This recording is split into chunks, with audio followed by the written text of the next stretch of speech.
and shift our focus now to the state of Rajasthan as well, because from a day-long dharna to Jan Sangharsh Yatra to an ultimatum that has now been given by the former Rajasthan Deputy CM, who has now put his own party's government in a spot, claiming inaction over the alleged corruption cases during the previous Vasundhara Raje Sarkar in the state. At the culmination of his 5-day Jan Sangharsh Yatra, Sachin Pilot has now issued a 15-day ultimatum for Gehlot Sarkar to act on the 3 demands that has been put forth by him, warning of a statewide agitation if these demands are not accepted. Raking up the issue of paper leak, Pilot is demanding that the Rajasthan Public Service Commission should be disbanded and a new institution thereafter should be constituted. The second demand is to compensate the students who have been affected by the paper leak, and the third demand is to act on the corruption cases during the various Vasundhara Raje Sarkar in the government as far as it was there previously before the Congress, the BJP Sarkar. मैं प्रदेश का अध्यक्ष था, लेकिन तमाम नेताओं ने, सम्मानीय गहलोत साहब ने भी बढ़ चढ़कर हर मीटिंग में, हर भाषण में वसुंधरा जी पर आरोप लगाए।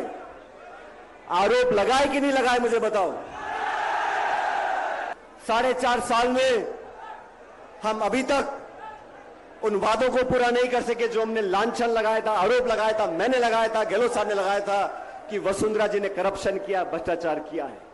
हम लोगों को करारा प्रहार करना पड़ेगा, भ्रष्टाचार को समाप्त करना पड़ेगा।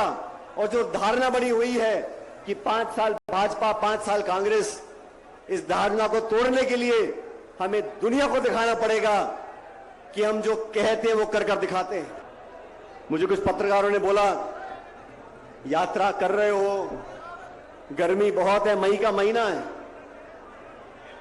बहुत पीड़ा होगी।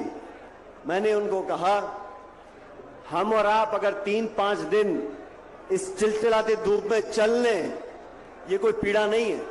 लेकिन वो लड़का लड़की जो पढ़ लिख कर 1-2 साल मेहनत करते हैं, कोचिंग करते हैं, ट्यूशन लेते हैं और किराए के मकान में रहकर लाखों रुपया खर्च कर एग्जाम लिखने जाते हैं, वो पेपर लीक हो जाता है, उसके बाद कैंसिल हो जाता है। अरे तब कहा गया कि इस पेपर लीक जांच में कोई अधिकारी शामिल नहीं है, कोई नेता शामिल नहीं है।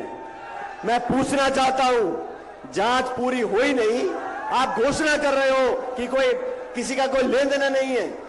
हमारी सरकार, हम लोग, ये मैं मांग करता हूं, जितने भी बच्चे हैं जो पेपर लीक से प्रभावित हैं, प्रत्येक नौजवान को आर्थिक मुआवजा देना चाहिए जो उसका खर्चा हुआ है। अगर दोबारा नौजवान का विश्वास कायम करना है, एक उदाहरण प्रस्तुत करना है, तो ये आरपीएससी को बंद करो, एक नई व्यवस्था कायम करो। और तीसरी बात, वसुंधरा जी की सरकार के समय जो हमने आरोप लगाए थे, गहलोत साहब लगाए थे, हमने लगाए थे, उस पर जांच करने का समय आ गया साथियों। इस Well, it remains to be seen if the Congress party will accept the demands of Sachin Pilot or will it invite any disciplinary action against Sachin Pilot.